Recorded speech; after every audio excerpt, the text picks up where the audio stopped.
Are you ready for a war?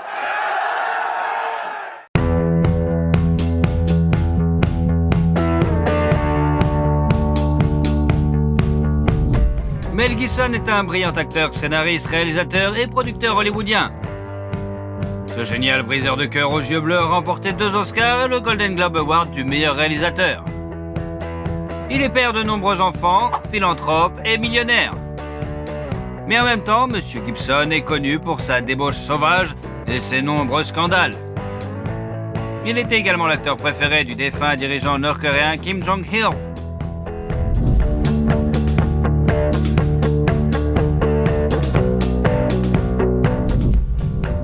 Il est temps de percer tous les secrets de l'acteur légendaire dans notre vidéo réalisée suite aux nombreuses demandes de nos abonnés. Mel Colin Gerard Gibson est né le 3 janvier 1956 dans la banlieue de New York. Il est le 6e enfant de sa famille catholique irlandaise. Le garçon a été nommé d'après Saint Mel et Saint Columcille, qui est vénéré comme l'un des 12 disciples en Irlande. Ses parents, Patricia et Hatton Gibson, étaient des gens ordinaires, profondément religieux. Ils voyaient le sens de la vie dans leurs enfants. C'est pourquoi la famille s'est avérée assez nombreuse. Ils ont eu 11 enfants au total. Il semble que le grand avenir de Mel ait été déterminé génétiquement, car sa grand-mère paternelle était une star d'opéra australienne et son grand-père était millionnaire. Il possédait un commerce de tabac prospère dans le sud des États-Unis. Le deuxième ingrédient de la formule du succès était l'amour et l'attention sans borne de ses parents. Ils ont fait tout ce qu'ils pouvaient pour subvenir aux besoins des enfants. Cependant, la famille ne pouvait pas être qualifiée d'aisée. Le père était le chef de train de la New York Central Railroad, où il a été victime d'un accident de travail. Doté d'un QI élevé et d'une volonté de faire, Hutton poursuit son ancien employeur et obtient une indemnité substantielle de 145 000 $. De plus, son esprit vif lui a permis de gagner 21 000 $ lors d'un jeu télévisé international. Cet argent lui a été très utile au moment où les États-Unis s'apprêtaient à entrer dans un conflit guerrier de grande ampleur au Vietnam. Le chef de la famille ne voulait pas risquer la vie de ses enfants qui risquaient d'être appelés sous les drapeaux et il décida de déménager sa famille en Australie. Mel a réussi à obtenir son diplôme d'études secondaires et a suivi une formation religieuse parallèle en rêvant de devenir journaliste. Mais sa sœur l'a beaucoup aidé à choisir sa future vocation. Elle savait que son frère était très artiste et aimait faire des farces. Elle a donc posé sa candidature à l'Institut national d'art dramatique de Sydney en son nom. Gibson lui-même n'était pas très enthousiaste à l'idée d'y aller. La veille de l'audition, il s'est saoulé et s'est battu, ce qu'il fait qu'il n'avait pas l'air très en forme. Heureusement, la commission a apprécié ce look rugueux et il a commencé ses études, vivant avec ses amis à Sydney. Parmi ses amis se trouvait le futur lauréat de l'Oscar, Geoffrey Rush. Alors qu'il est encore étudiant, Mel apparaît dans son premier film, Summer City. Il ne gagne alors que 400 $. Juste après avoir obtenu son diplôme, il a commencé à recevoir des offres pour des rôles dans des films, ainsi qu'une invitation à rejoindre la compagnie théâtrale nationale. Ses premiers pas dans ce domaine sont couronnés de succès. Presque simultanément, 2 films sortent en salle. Tim, acclamé par la critique, et bien sûr Mad Max, un film dystopique culte réalisé par George Miller. It'll take you 10 minutes to hack through it with this. Now, if you're lucky, you could hack through your ankle in 5 minutes. Go. Le road movie sinistre a apporté la célébrité à l'aspirant acteur qui a gagné 15 000 $ australiens pour ce rôle. Finalement, Mad Max s'est avéré être le film australien le plus réussi, avec plus de 100 millions de $ de recettes dans le monde entier. Au début, le jeune acteur ne s'attendait pas à obtenir le rôle principal car il s'était présenté à l'édition après une nouvelle bagarre. Son visage était tuméfié à cause des bleus et des écorchures. C'est pourquoi ils lui ont conseillé de revenir quelques semaines plus tard pour essayer d'obtenir le rôle d'un des bandits. Après s'être ressaisi, Mal est revenu à l'audition et lui a proposé d'essayer le rôle de Max. Personne ne s'est rendu compte que ce beau jeune homme était là avant, avec la gueule de bois et complètement défoncé. Le destin a offert à Mel un cadeau après l'autre, et cette fois, il a eu la chance dans sa vie personnelle. Il a rencontré une charmante assistante dentaire, Robin Moore. Le couple s'est rencontré à Adelaide. L'acteur y est venu en tournée avec le théâtre, mais il existe aussi une vraie version selon laquelle ils se sont rencontrés avec l'aide d'une agence matrimoniale. Il a peut-être dû recourir au service des marieurs professionnels parce que dans sa jeunesse, Gibson souffrait d'un complexe d'infériorité. Il avait beaucoup de relations éphémères, il se battait beaucoup, qu'il buvait beaucoup et qu'il s'attirait toutes sortes d'emmerdes. Après une nouvelle bagarre, Mel a frôlé la mort et c'est ce qui l'a poussé à changer de vie. En 1980, Mel et Robin se sont mariés. Leur mariage a été très solide et a duré près de 30 ans. Ils ont eu 7 enfants, 5 fils et 2 filles. Ayant trouvé en sa femme un refuge fiable, Gibson part à la conquête des écrans. En 81, il joue dans Mad Max 2, The Road Warrior de Miller. 2 days ago, I saw a vehicle that had hauled that tanker. You want to get out of here? You talk to me. Le film est bien accueilli par le public et salué par la critique. Il est cité comme l'un des meilleurs films de l'année, mais il a gagné 120 000 $ pour le tournage. Parallèlement, il a joué dans plusieurs films à succès. Un drame de guerre, Gallipoli, sur les difficultés de la Première Guerre mondiale, pour lequel Gibson a gagné 35 000 $. Et Attack Force Z, un film d'action sur la Seconde Guerre mondiale, qui a rapporté à l'acteur 1 000 $ australiens, ainsi qu'un drame romantique intitulé L'année de la vie dangereuse, dans lequel il a joué avec Sigourney Weaver. Au cours des 2 années suivantes, Gibson a secoué Hollywood comme un ouragan. Il joue dans un film de premier ordre après l'autre. En 1984, un drame d'aventure, The Bounty, est sorti, puis l'acteur a joué dans le film dramatique The River, qui a nommé plusieurs Oscars, et dans un film dramatique intitulé Mr. Sofa. La popularité de l'acteur lui a valu un contrat d'1 million $ avec une brasserie japonaise appelée Asahi. Selon ce contrat, l'acteur était tenu d'apparaître régulièrement en public avec une canette de bière. Gibson s'acquittait parfaitement de cette obligation, buvant environ 8 canettes de bière par jour. Et lorsqu'on lui conseillait de remplacer la bière par du thé ou de l'eau, il refusait. Ce contraste s'est probablement retourné contre Gibson, car pendant cette période, il a perdu son permis de conduire pendant 3 mois et a reçu une amende de 400 $ pour conduite en état d'ivresse. En 85, le 3e film Mad Max est sorti. C'est la dernière fois que Gibson joue ce rôle. Mad Max Beyond Thunderdome était spectaculaire et plein d'action. Et Mel a reçu 1,2 million de $ australiens pour ce rôle. 1 hour. If you find him, what then? I'll ask him to return what's mine. Oh, of course, he'll be desperate to clear his conscience. He will be. You that good? Mm-hmm. Il a finalement établi sa présence sur l'Olympe hollywoodien en jouant le rôle principal dans le film d'action classique Cut Lethal Weapon en 1987. 100,000 dollars. Did you hear what he said? 100,000? I'm sorry, I can't afford that, not on my salary. Le film a valu à ses créateurs une série de récompenses, dont une nomination à l'Academy Award pour le meilleur mixage sonore. Martin Riggs, magistralement créé par Mel, est l'un des meilleurs personnages de cinéma selon le magazine Empire. Ils ont filmé un début alternatif dépeignant le personnage principal comme une personne moins sympathique, ainsi que la fin. Ils ont été inclus dans la version DVD. Le succès du premier film a incité les producteurs à faire une suite, et de la deuxième partie à la franchise, Gibson a joué dans un film policier, Tequila Sunrise. Après la fin du tournage, L'Arme Fatale 2, en 89, il est devenu évident qu'il n'était pas commercialement raisonnable de tuer ce personnage, et le scénario original a été réécrit pour permettre la réalisation d'un autre suite. La franchise compte au total 4 films. And Riggs, one more thing. What? You know what that says? Yeah, same thing as that, but I don't give a... Mais elle a dû refuser le rôle de Batman pour pouvoir jouer dans la suite. Cependant, la magnifique performance dans le premier film a donné à Gibson l'opportunité de réaliser le rêve de tout acteur, jouer Hamlet dans l'adaptation cinématographique de la tragédie de Shakespeare. La scène de la tentative de suicide de Riggs a laissé le réalisateur Franco Zeffirelli sans voix, et il ne voulait que Mel pour jouer le rôle principal. Aucune des grandes sociétés cinématographiques ne voulait financer l'adaptation. Mel Gibson a dû créer sa propre société pour commencer le tournage. C'est ainsi qu'est née Icon Production. Elle a produit plus de 20 films. Mel Gibson a utilisé comme logo un fragment de l'icône de la Vierge de Vladimir. Cela a permis à Gibson d'être très occupé dans les années 90. Il a joué dans Bird on Fire, Fire Young et le film d'action Air America. Il a été payé 7 millions de $ pour ce dernier. En 92, les fans ont vu le film suivant sur Martin Riggs. Le 3e, Arme Fatale, a été un énorme succès au box-office et a enrichi Gibson de 10 millions de $. Ensuite, le comédie western américaine Maverick a fait un tabac au box-office et Mel a reçu encore plus d'argent pour ce film, soit 15 millions de $. I might have said a gut was cheap, but never a coward. Cheap! Never call a man a coward. I was teasing. Teasing! Oh. I don't like being teased. Par ailleurs, l'ambition australienne cessait à la réalisation. Il tourne son premier film et il joue le rôle principal, l'homme sans visage. Malgré les espoirs qu'il suscitait, n'a pas été un succès, ce qui n'est pas le cas du prochain film de Gibson, le drame historique épique Braveheart. qui raconte la lutte de l'Écosse pour sa liberté, a crevé l'écran. You tell your king that William Wallace will not be ruled, and nor will any Scot while I live.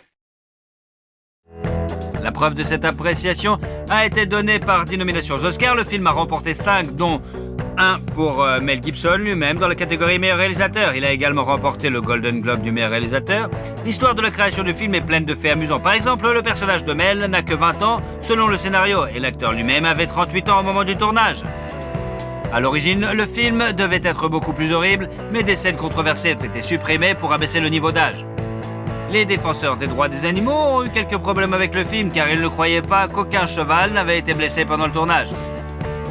Gibson a réussi à se sortir du scandale en prouvant que certains chevaux avaient été mécanisés. En 2000, lors d'une vente aux enchères spéciales, l'épée utilisée par Gibson pendant le tournage a été vendue pour 170 000 $. En 1995, Mel s'est essayé à l'animation et il a participé à 2 projets en tant que comédien, Casper et Pocahontas.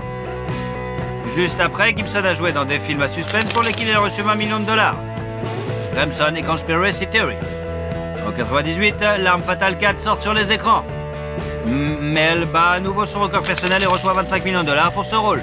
En outre, il s'agit d'un contrat publicitaire lucratif avec la société japonaise Subaru et apparu dans la publicité au volant d'une berline Legacy à conduite à droite, traversant Stockholm de New York. D'ailleurs, Mel lui-même a choisi une autre voiture japonaise, une modeste berline Toyota Cressida. Au tournant du siècle, les fans ont vu Mel dans un autre film d'action intitulé Payback et dans The $1 Million Hotel. Il a également interprété un personnage dans Chicken Run. Le drame historique The Patriot a été salué par le public et Gibson a reçu 25 millions de $ pour ce film. I understood you to be a patriot. If you mean by patriot, am I angry about taxation without representation? Well, yes, I am. Il est curieux que Mel ait demandé que plusieurs modifications soient apportées au scénario. Ils ont ajouté un autre enfant aussi, ce que le personnage avait, parce qu'à ce moment-là, même lui-même avait 7 enfants. Le film Ce que veulent les femmes occupe une place particulière dans la carrière de Mel. Do you ever consider dating a woman who wears real underwear? You know, the kind that covers the entire bottom the way it's supposed to. No, but if I ever do, should I give you a call? Adepte des canulars et des farces, il a brillamment interprété le rôle d'un charmant homme à femme qui a acquis la capacité d'entendre les pensées des femmes après avoir été électrocuté. Le film comique a connu un succès retentissant, récoltant plus de 374 millions de $ au box-office mondial. Il a été classé 4e parmi les films les plus réussis de l'année 2000. En même temps, Mel s'est retrouvé dans une guerre pharmaceutique à grande échelle menée par le département de la santé et des services sociaux des États-Unis. Celui-ci tentait de restreindre la consommation de vitamines par les Américains. En guise de protestation, Gibson est apparu dans une vidéo dans laquelle son domicile est perquisitionné par une kidnap SWAT. L'acteur, vêtu d'un peignoir et tenant un récipient de vitamine C, dit à l'équipe d'intervention « Ce ne sont que des vitamines, ce ne sont que des vitamines ». Depuis le début des années 2000, Gibson n'a pas été très actif en tant qu'acteur. Il est apparu dans des films tels que Signs and We Were Soldiers, qui lui ont rapporté 50 millions de $ au total. Dans une comédie policière musicale, The Singing Detective, et dans la série télévisée Complete Savage. Mais elle consacre de plus en plus d'énergie et de ressources à ses propres projets, principalement en tant que réalisateur. En 2004, son film épique sur la Bible, La Passion du Christ, a été véritablement un véritable événement. Ce film a choqué le public en décrivant les 12 dernières heures de la vie de Jésus-Christ. Les dialogues de ce film ont été écrits en araméen, reconstitués en hébreu ancien et en latin. Après la sortie du film, Gibson a proclamé que le Saint-Esprit était le véritable créateur du film et qu'il n'en était que le vecteur. Il a même fait don de 100 millions de $ à l'Église catholique. Le tournage a été très difficile, l'acteur principal a été constamment blessé, notamment par la foudre. Pour rendre le film plus authentique, ils ont décidé d'éviter d'utiliser des images de synthèse. Le travail a été fait exclusivement par des maquilleurs qui ont passé 10 heures dessus. De plus, l'acteur qui jouait Jésus a reçu de vrais coups et a porté une vraie croix en bois pesant 154 livres. Et grâce à cette approche désintéressée et rigoureuse, le film s'est avéré grandiose. Toute la société a été choquée, y compris le pape Jean-Paul II, qui a fait l'éloge du film. Et la fille de Gibson, Anna, a été tellement impressionnée qu'elle a même exprimé le désir de prendre la voile et de devenir religieuse. Les recettes phénoménales du film n'ont pas été une surprise. Il a rapporté 609 millions de $ dans le monde entier. C'est pourquoi il figure toujours dans le top 10 des films classés les meilleurs, qui ont rapporté le plus d'argent. Après le tournage, Mel a décidé d'acheter l'île verdoyante de Mago, située dans l'archipel des Fidji et mesurant 8 km², pour 15 millions de $. Il a déclaré qu'il avait l'intention de préserver l'état original de l'île pour les loisirs. Et il est resté fidèle à ses paroles. Les images satellites ne montrent qu'une piste d'atterrissage en terre, la maison de Mel Gibson dans la partie nord de l'île et les maisons des habitants qui sont payées par l'acteur. Le prochain projet d'envergure de la société Icon est le film mystique Apocalypto, basé sur les mythes et légendes historiques de la tribu Maya. Gibson était le producteur, le réalisateur et le scénariste du film. Comme pour le film précédent, mais elle a essayé de le rendre aussi authentique que possible et n'a pas fait confiance aux images de synthèse pour faire le travail. Le film a été tourné principalement dans l'état mexicain de Veracruz et les pyramides ont été reconstruites de manière très proche des originales. Dans le film, les Mayas sont dépeints comme un peuple très cruel, ce qui a été critiqué par de nombreux historiens. Des représentants de l'une des communautés ethniques ont déposé un rapport auprès de la Commission des droits de l'homme de l'État du Yucatan. Parallèlement, un énorme scandale a éclaté lorsque Mel a de nouveau été arrêté pour conduite en état d'ivresse. Cette fois-ci, la star de cinéma a agi de manière vraiment inappropriée en criant des slogans antisémites et des insultes raciales. Ce coup d'éclat a failli ruiner la réputation de Gibson, mais il s'en est sorti en s'excusant publiquement en parlant des erreurs de jugement qu'il commet de temps à autre. Après cet incident, Gibson s'est retiré dans l'ombre pendant 10 ans et n'a pas tourné de film. Assoiffé de solitude, Mel a acheté en 2007 un manoir avec un terrain de 400 hectares sur la côte de Costa Rica. Il avait envisagé d'acheter un morceau de ce terrain pittoresque lorsqu'il était à la recherche d'un lieu de tournage pour Apocalypto. Il l'a acheté pour 26 millions de dollars. Ce ranch se compose d'une villa entourée d'une forêt tropicale et d'un joli jardin. La maison comprend plusieurs chambres classiques de style colonial, des salles à manger en bois et bien sûr, une piscine. Plus tard, Mel a essayé de vendre la maison pour 35 millions de dollars. Après tout, M. Gibson n'est pas seulement un grand acteur, c'est aussi un bon homme d'affaires, bien sûr. Il sait comment vendre.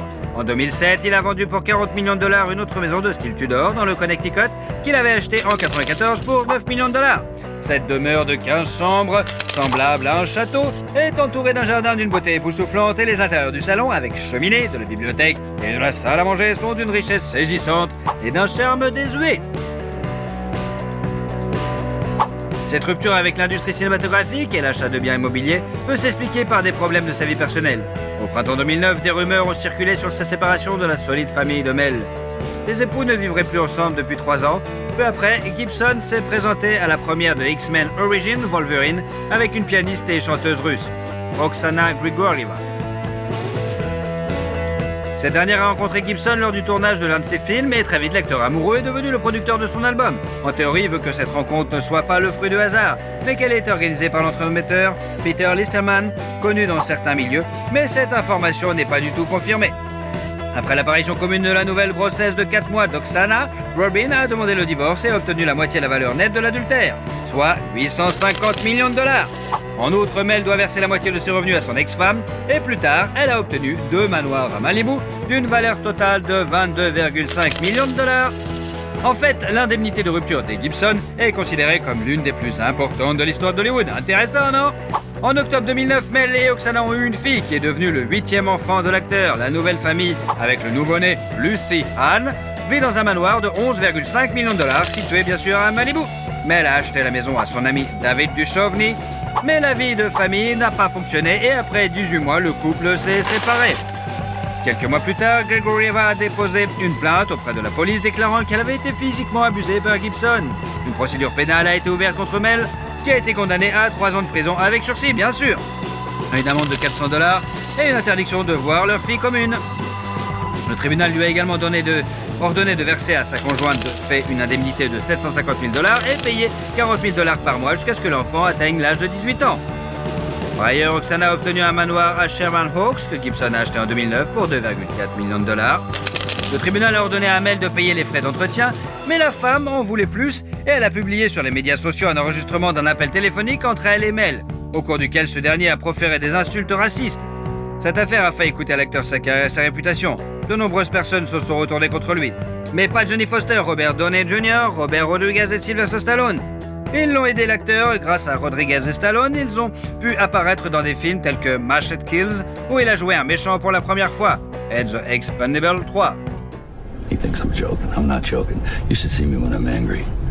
You'd be very impressed. Then very dead.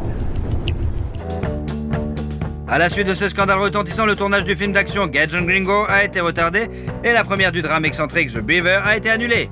La première était prévue en décembre 2010 compte tenu des nominations aux Oscars, mais le film n'est sorti qu'en mai 2011. La première a été un flop, le film a échoué au box-office, et pour couronner le tout, en 2010, l'acteur a eu un accident de voiture. Il a écrasé sa Maserati contre une falaise rocheuse sur l'une des routes de Malibu. Heureusement, Gibson est indemne, ce qui n'est pas le cas de la voiture, qui a dû être remorquée complètement détruite. Après cela, l'acteur a décidé de conduire une Sport électrique très pratique, et il l'a conduit depuis plusieurs années déjà. Mais elle a essayé d'oublier sa relation précédente et en 2012, il a été rapporté qu'il sortait avec l'athlète Ashley Cusato, mais cela n'a pas duré très longtemps. La période suivante de la vie de Mel peut être considérée comme une remise à zéro. Il est complètement inactif, tant dans sa vie professionnelle que personnelle. Ce n'est qu'en 2016 que Gibson a repris son activité. Il est apparu dans le film d'action Bloodfather, puis a réalisé Hacksaw Ridge, qui lui a valu des nominations aux Oscars en tant que meilleur acteur. Et il a également été rapporté que sa nouvelle petite amie, Rosalind Ross, est enceinte du 9e enfant de l'acteur.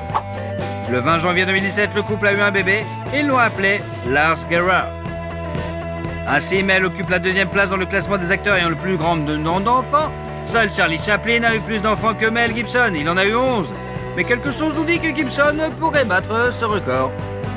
Au cours de ces dernières années, Gibson est apparu en tant qu'acteur dans des films tels que Dragged Across Concrete, Boss Level, Force of Nature, Dangerous and Daddy's Home 2. Why does a duck have feathers? Why? To cover up his butt quack. Hey, kids, I got a good one for you. 2 dead hookers wash up on the shore. Whoa, shut up. Le film le plus particulier dans lequel il a joué récemment est probablement Le Professeur et le Fou, 2018. Ce film a été produit pendant 17 ans, le processus de tournage a été émaillé de scandales et de procès.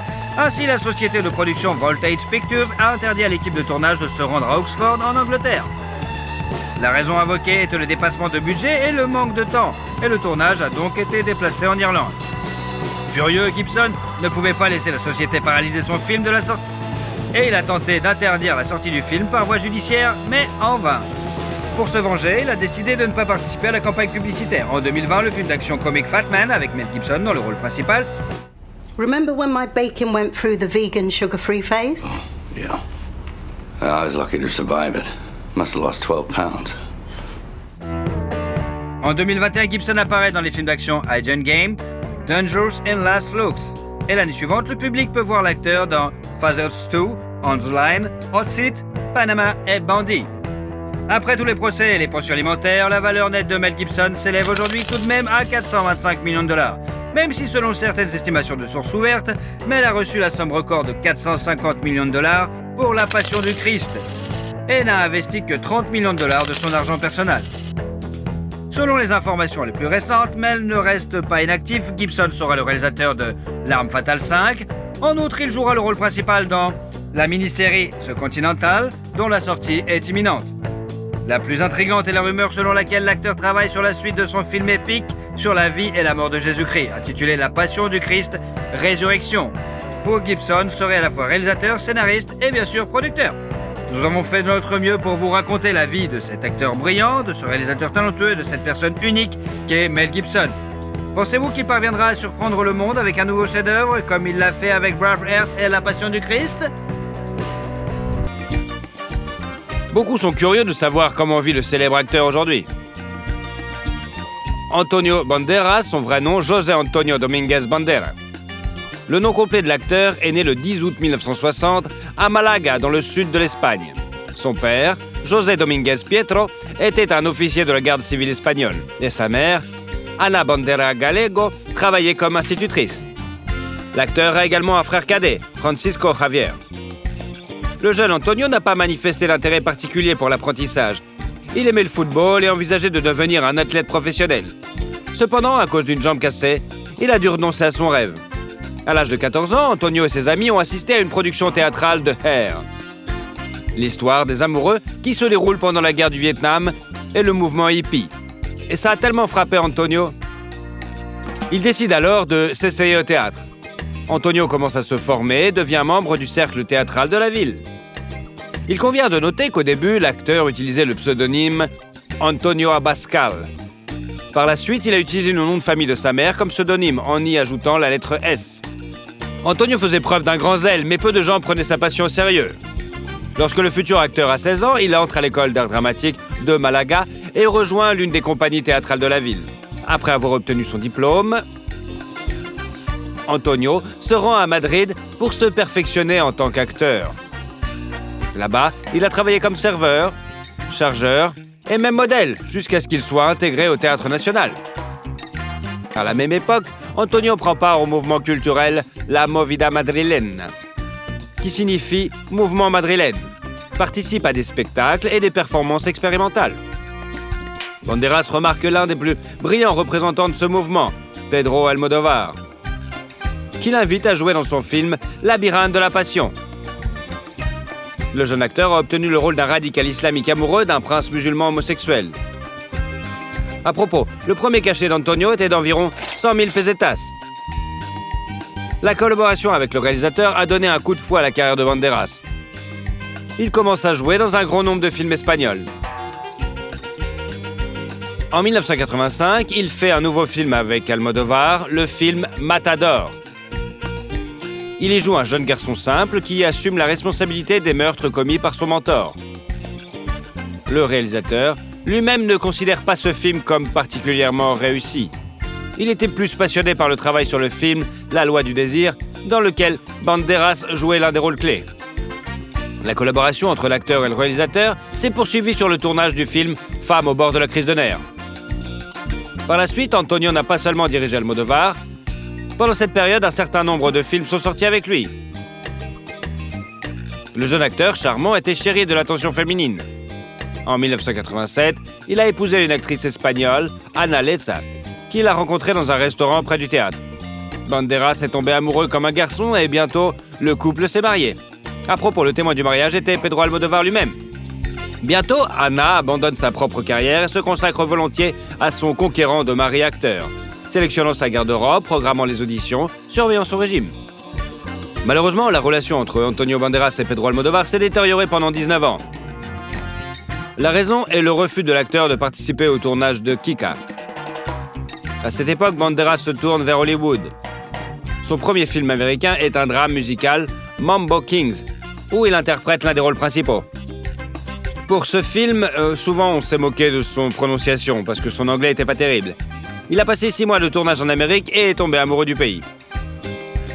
Tout le succès de Banderas à la maison est resté à la maison. Antonio a dû à nouveau conquérir le public.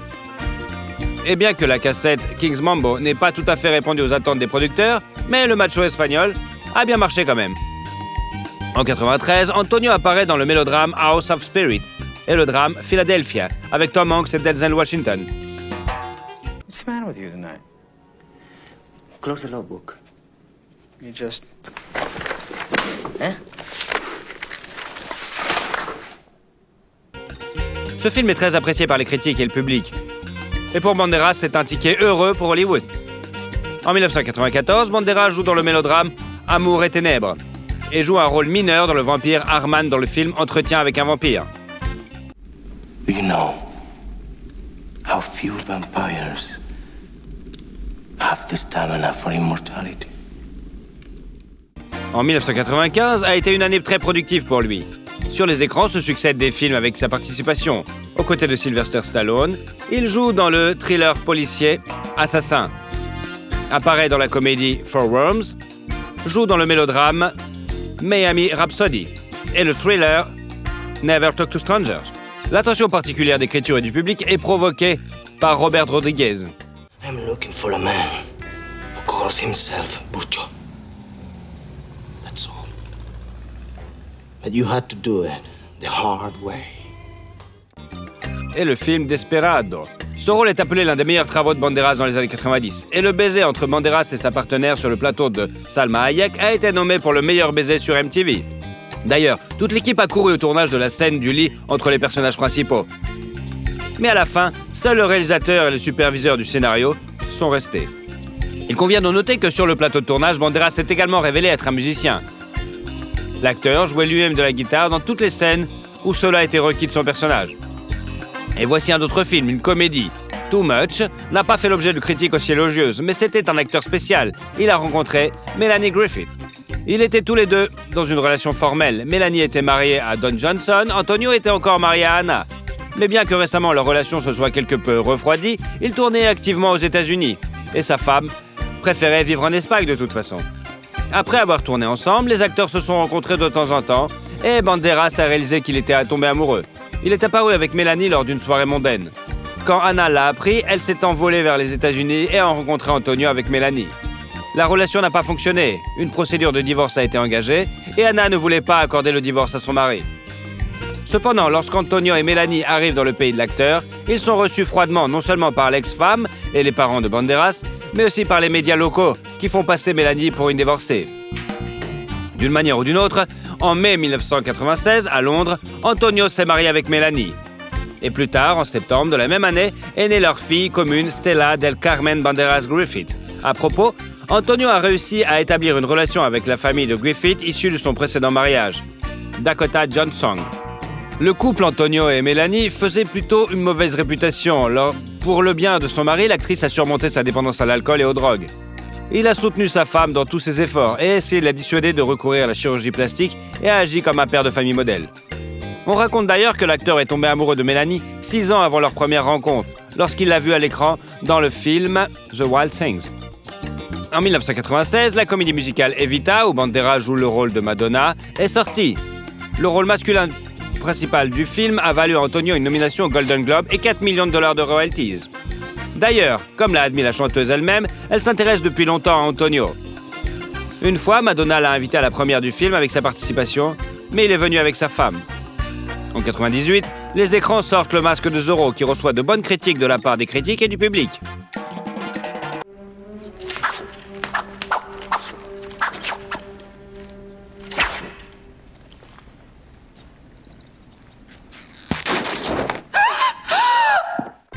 Pour jouer le rôle d'Alexandre Antonio, il a suivi 4 mois de formation dans l'équipe olympique espagnole d'escrime. Et selon l'entraîneur, est devenu un épéiste habile. Pour ce rôle, l'acteur a reçu le prix du public de l'Académie européenne du cinéma et a été nommé pour un Golden Globes.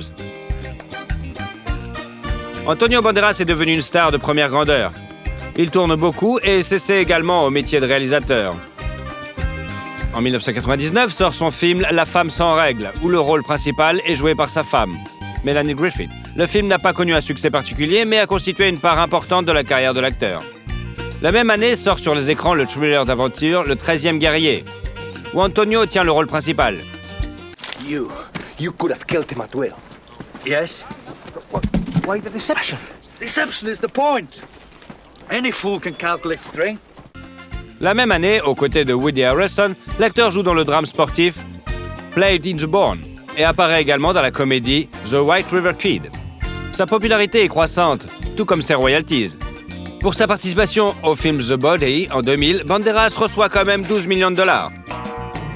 L'année suivante, Antonio devient le partenaire d'Angelina Jolie sur le tournage de Original Sin. Liar!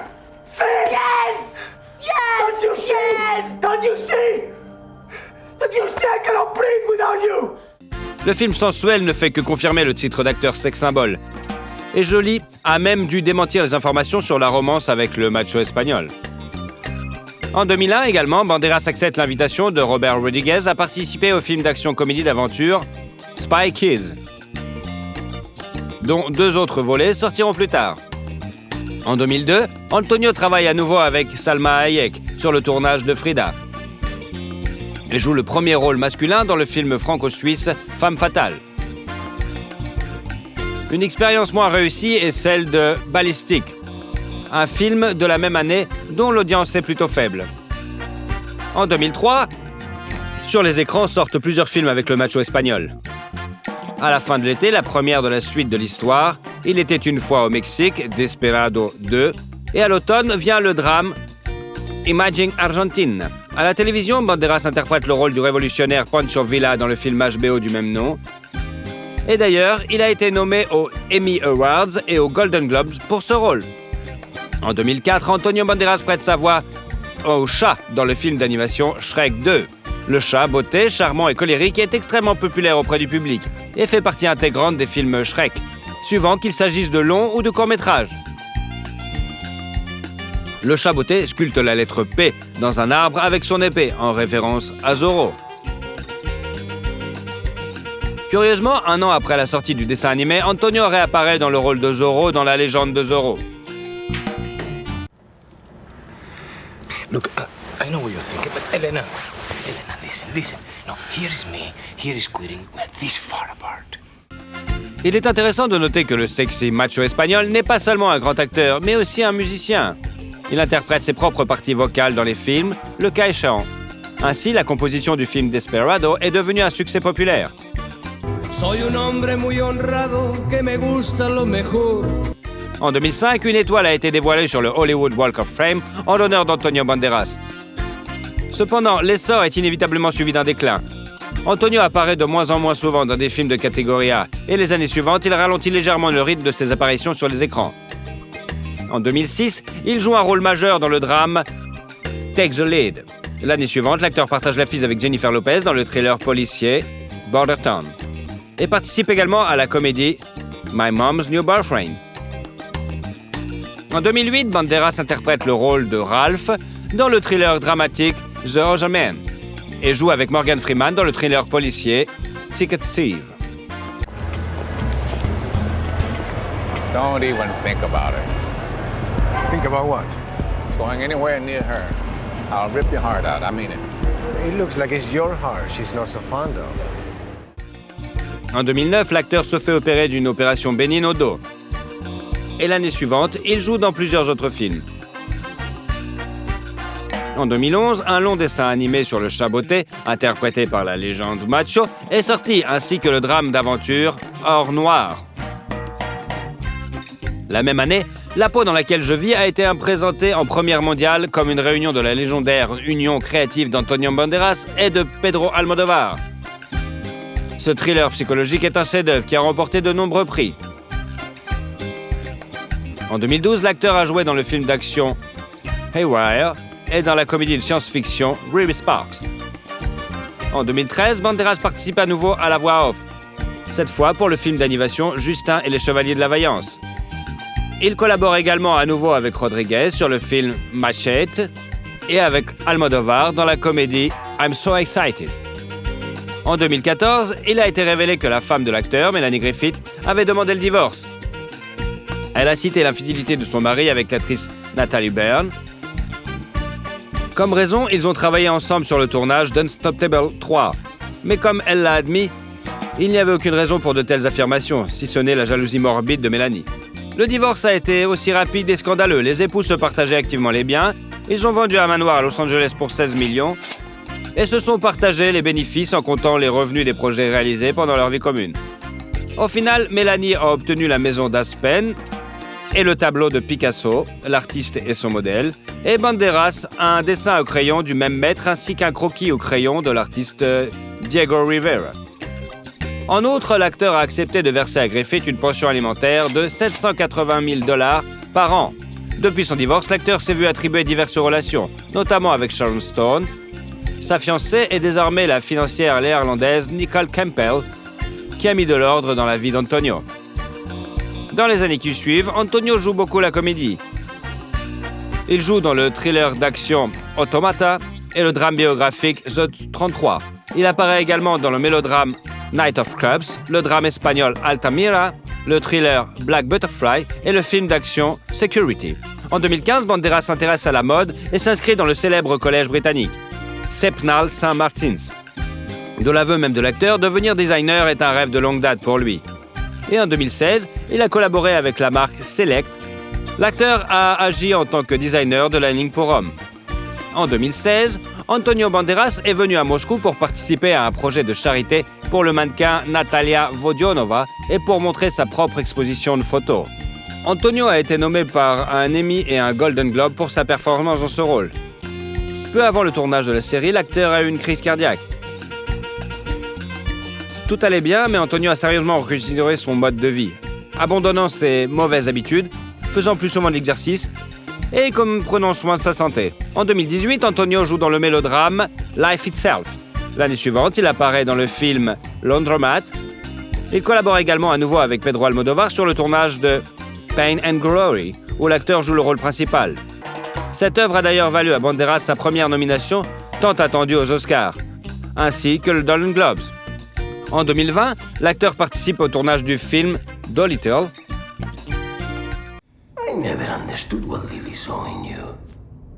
A common complaint the world over for fathers of beloved daughters. But in this instance, I think we can all agree it is particularly accurate. Aujourd'hui, l'acteur continue de tourner activement.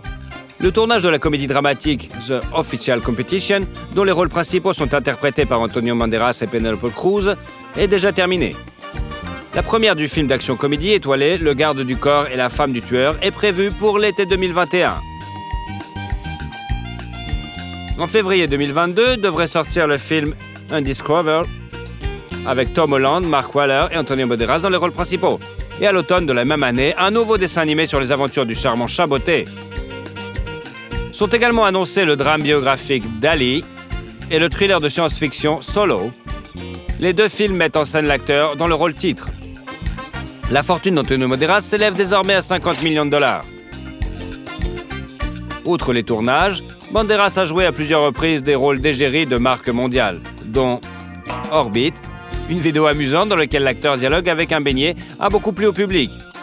Il a également joué dans une publicité pour les lunettes Police. Antonio Banderas et Olga Kurylenko sont également devenus les visages de la campagne publicitaire des nouveaux parfums jumelés Secret Temptation de la marque de parfums Banderas. En général, Banderas est activement engagé dans les affaires. Depuis 1997, il sort sa ligne de parfums Antonio Banderas. Sur le marché, il y a déjà 22 parfums, 13 pour hommes et 9 pour femmes. Antonio se rend personnellement chez les parfumeurs et apprend d'eux comment créer de nouveaux parfums.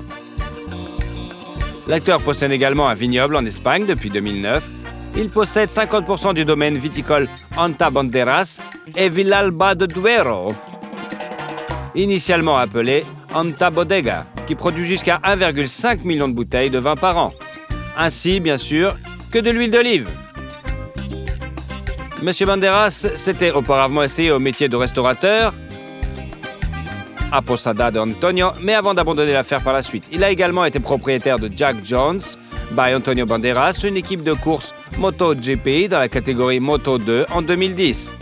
Banderas soutient désormais le Malaga Football Club ainsi que le Parti socialiste ouvrier espagnol. L'acteur est aussi activement impliqué dans des actions caritatives et ambassadeur de bonne volonté pour les Nations Unies.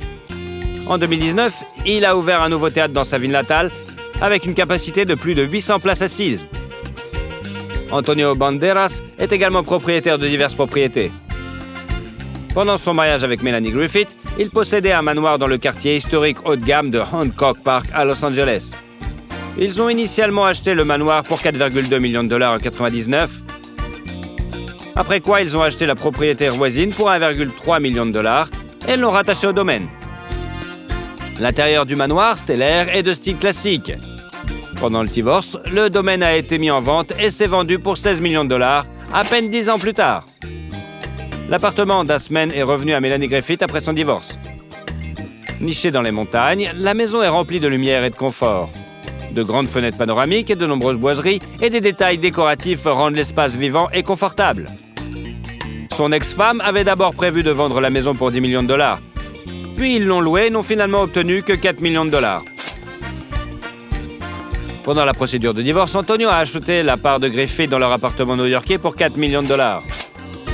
L'appartement, également décoré, est situé dans un immeuble haut de gamme. En 2018, l'acteur a mis l'appartement en vente, demandant 8 millions de dollars pour celui-ci. En 2014, il a été rapporté que l'acteur avait acheté une penthouse à Malaga. L'acteur aurait acheté 7 maisons et 14 propriétés non résidentielles, dont un bar-restaurant au port maritime, dans les environs de Malaga. Torremolinos et Benalmádena seulement. On sait qu'en 2008, les autorités ont obligé Banderas à démolir une partie du domaine appelé La Mouette, située à Marbella, car la maison avait été construite par les anciens propriétaires sans obtenir de permis. L'acteur a engagé une action en justice. Désormais, Banderas vit en Angleterre, dans un manoir situé dans le comté de Surrey. La nouvelle acquisition lui a coûté 3,1 millions d'euros. La maison a d'énormes fenêtres et des poutres au plafond. Elle est remplie de lumière et l'acteur adore cet endroit. Il se promène même à vélo dans les bois et dans le quartier. À propos, outre son vélo, Banderas possède une Bentley Continental Superstore, une Porsche 911 Cabriolet, une Audi A7 et même un jet privé dans son parc automobile. À votre avis, Qu'est-ce qui a fait le succès d'Antonio Banderas? Si vous aimez la vidéo, vous pourrez nous suivre et ne louperez jamais aucune vidéo. Alors, allez-y!